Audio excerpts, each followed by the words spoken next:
Bonsoir, ravi de vous retrouver pour cette édition du journal du 3 juillet. À la une de l'actualité aujourd'hui, les Molex qui viennent de subir un coup dur.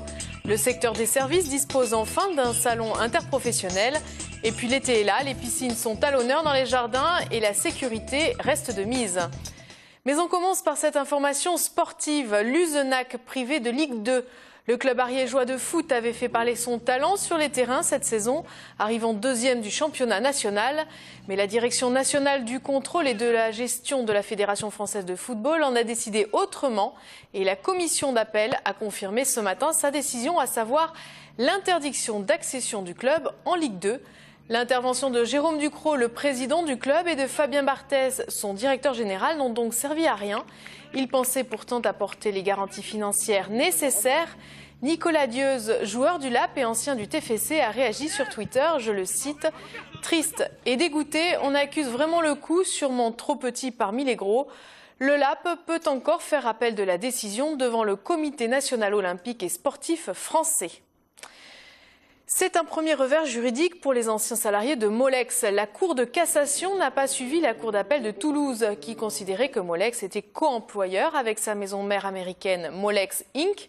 Pourtant, c'est en s'appuyant sur cette qualification que les salariés avaient pu obtenir 15 millions d'euros de dommages et intérêts pour licenciement abusif. L'affaire cassée est renvoyée devant la Cour d'appel de Bordeaux. Émilie de Freitas a rencontré Maître Dangean, l'avocat des salariés. Il n'est pas prêt de baisser les bras. On ne peut pas dire que nous ayons bien pris la décision rendue par la Cour de cassation, puisque le but, c'est de bien désigner les véritables responsables de ce saccage industriel et de faire en sorte que les responsables, c'est-à-dire les Américains, assument les conséquences financières des décisions qu'ils ont prises. L'avocat qui vous parle, il n'a pas renoncé au combat.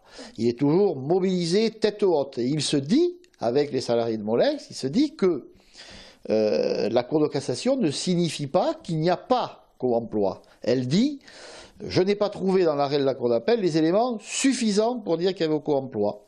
Donc peut-être que nous allons réussir à en convaincre la Cour d'appel de Bordeaux. Toulouse, deuxième ville de France où il fait bon étudier d'après le dernier classement de l'étudiant. Pour faciliter l'arrivée des étudiants et chercheurs, les universités de Toulouse ont mis au point la Toolbox. Aide au logement, démarches administratives ou formation linguistique, ce dispositif est conçu pour faciliter l'intégration. Jérôme Bollock a rencontré l'une de ses bénéficiaires. À 28 ans, Ananda est étudiante en communication, elle est indonésienne et vient d'arriver à Toulouse. Elle a pu bénéficier de la Toolbox en avant-première. La formule lui a permis de gagner un temps précieux sur son installation. C'est bien parce qu'avec des opérateurs de Toolbox, on peut s'échanger d'abord dans mon pays par mail. Et puis après l'arrivée, j'ai fait un entretien personnalisé sur place dans leur bureau. Donc ça me permet vraiment de connaître quel type de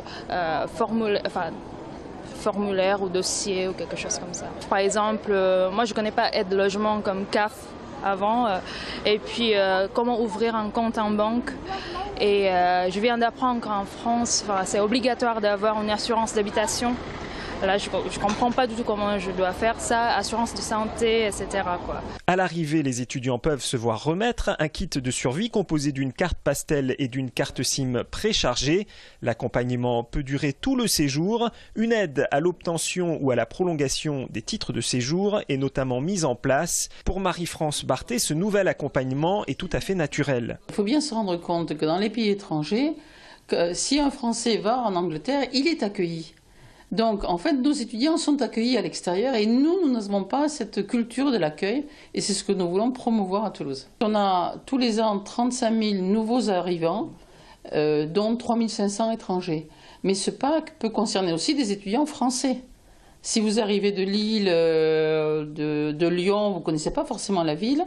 Et donc, il y a une partie qui peut intéresser aussi les étudiants français et on a aussi les chercheurs. 3 opérateurs travaillent actuellement sur la Toolbox. 3 vacataires vont être prochainement embauchés. Le dispositif pourrait être mis en place à Albi et à Tarbes dès 2015. Et avec l'été, rien de tel que de patauger un moment pour oublier la chaleur de la journée. Avec 40 à 50 000 nouveaux bassins installés chaque année en France, la mode des piscines particulières ne passe pas, peut-être en lien avec un budget vacances en berne. Reste le problème de la sécurité qui concerne aussi bien les baigneurs que les professionnels des piscines. Qui dit piscine pose désormais la question de la sécurité. Avec environ 500 noyades accidentelles chaque année entre juin et septembre, plus question de faire installer un bassin non sécurisé sur son terrain. La loi du 3 juillet 2003 impose aux professionnels de conseiller leurs clients au choix l'alarme, la barrière, la couverture ou l'abri. Les premiers prix commencent à partir de 300 €. Donc je pense que 300 €, ça vaut la peine de sécuriser sa famille et ses enfants. Et ensuite, si vraiment en dernier ressort, vous ne vouliez pas, et bien à ce moment-là, vous avez à signer une décharge comme quoi vous avez été conseillé. Et vous pouvez effectivement prendre le risque, mais à ce moment-là, vous le prenez vous-même. On conseille plutôt le système de couverture automatique qui permet d'avoir un bassin complètement fermé et donc avoir une sécurité 100%. Alors qu'une barrière, on n'est jamais à l'abri qu'un enfant puisse enjamber la barrière ou qu'une alarme, qu'on intervienne suffisamment rapidement.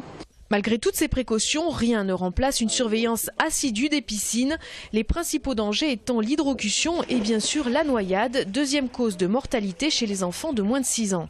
La noyade, donc, c'est une personne qui va être en incapacité donc, de sortir par lui-même de l'eau et donc qui va avaler en plus grosse ou moins grosse quantité de l'eau. Et l'hydrocution, donc, c'est un choc en fait quand on rentre dans un milieu aquatique. La différence entre la température du corps et la température de l'eau et l'extérieur. Donc là, Damien extrait une victime de noyade de l'eau. Et il va procéder maintenant au geste de secours. Donc l'important est de tester la conscience. Donc comme elle est inconsciente, il faut traiter et apprécier la respiration. On apprécie pendant 10 secondes. Et ce qui est important, c'est qu'en cas de doute, il faut procéder immédiatement donc à la réanimation cardio-pulmonaire. La suite de l'exercice se fait sur un mannequin. Si on a un doute ou si elle ne ventile pas, on commence le massage cardiaque. Avant ça, on va faire 5 insufflations starter parce que là, c'était le cas d'une noyée. Je vais libérer les voies aériennes et je vais insuffler 5 fois dans la bouche de la victime pour lui apporter de l'air. Et après, je commence le massage cardiaque en appelant à l'aide et cherchant un DSA. En cas d'accident, donner l'alerte au SAMU en appelant le 15 augmente de 4% les chances de survie de la victime. Si l'on rajoute le massage cardiaque et le défibrillateur, les chances passent à 40%. Mais dans tous les cas, la clé reste la réactivité des personnes présentes. Le secteur des services est le premier employeur de Haute-Garonne et pour la première fois, un salon lui est consacré au centre des congrès Diagora à Labège. Transport, communication, hôtellerie ou encore architecture, Services ouvre ses portes à tous les acteurs de la filière. Pascal Solaire. Ce chef d'entreprise spécialisé dans les transports a quelques minutes pour présenter sa société et ses performances à un groupe de professionnels qui évoluent dans le même secteur, celui des services. C'est le principe des présentations flash proposées aux 140 exposants de ce premier salon de la communauté des services. L'exercice n'est pas toujours facile, mais c'est une façon ludique de mettre en synergie tous les acteurs locaux de ce secteur d'activité. Un de mes métiers en tant que président de chambre de commerce, c'est de rencontrer mes ressortissants. Bien souvent, ils vont chercher des compétences ailleurs.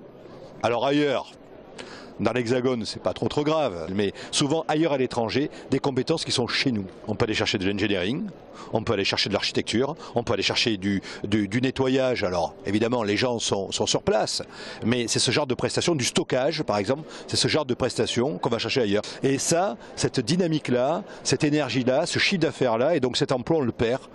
Et donc c'était pas possible de rester dans une situation pareille. François Debertier a donc sauté sur l'occasion. 45 ans qu'il est spécialisé dans les transports et tout particulièrement des objets volumineux et fragiles. Sa société a enregistré une progression d'activité de 20% en 2013. À Haute-Garonne, le secteur des transports s'est également développé en 2013, plus 3% du chiffre d'affaires et plus 5,2% en termes de création d'emplois. C'est la meilleure progression départementale alors que ce secteur d'activité est en crise au plan national. Bon, je pense que si on continue à investir des domaines dans lesquels il y avait des réponses qui n'étaient pas les bonnes solutions, on devrait pouvoir continuer à se développer. Donc je suis toujours à la recherche et ce salon est une occasion de recherche, de contact.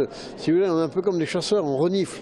On renifle les pistes, les gibiers, les pots de sérenabilité, on écoute ce que disent les gens, ce qu'ils racontent. J'ai travaillé à une époque de ma vie dans la piscine. Quand on parle de piscine à des gens qui en ont une, il y en a un client sur deux qui vous dit « Ah, la piscine, quel cauchemar !» Voilà.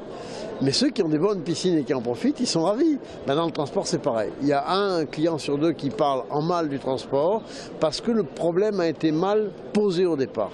Donc posons bien le problème, faisons un diagnostic et on a des tas de solutions à inventer encore. À l'exception des activités hôtels, cafés, restaurants, les branches du secteur des services signent en 2013 une activité en hausse au bénéfice de l'emploi départemental et ce, malgré la crise. Les prévisions pour 2014 s'annoncent tout aussi positives. Et la Coupe du Monde de foot en direct du Brésil dans la Ville Rose, c'est demain à 18 h. La décision est prise. La mairie de Toulouse installera un écran géant sur l'esplanade du stadium afin de pouvoir suivre le quart de finale qui opposera la France et l'Allemagne.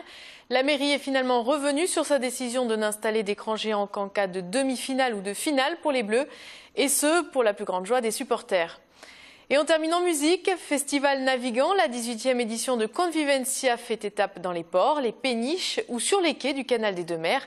Ce soir, c'est au port de l'Embouchure que s'arrête la musique.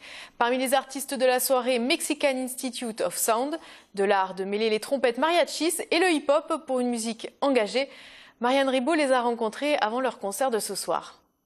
Cumbia, électro, hip-hop, c'est la recette mise au point par le trio Mexican Institute of Sound. Un style très personnel au service d'une musique engagée. Je viens d'un pays qui a beaucoup de problèmes. Je consacre une grande partie de mon temps à lutter pour qu'il n'y ait plus d'injustice et améliorer le sort de ma communauté. Pour moi, Toulouse est une ville magique que je connais bien. Le public est très engagé et très sauvage. Le dernier show était vraiment émouvant et drôle. Et comme dirait Astérix, ils sont fous ces Gaulois. Né en 1997, le festival Convivencia a déjà accueilli plus de 500 groupes et 2800 artistes. Chaque année, le programme s'étoffe et prend de l'envergure dans les crins du canal. Des actions de médiation qui s'adressent à des jeunes, tels chantiers culinaires, des ateliers radio, devenir reporter du festival. Par exemple, interroger les artistes, c'est proposer aussi des rencontres débats.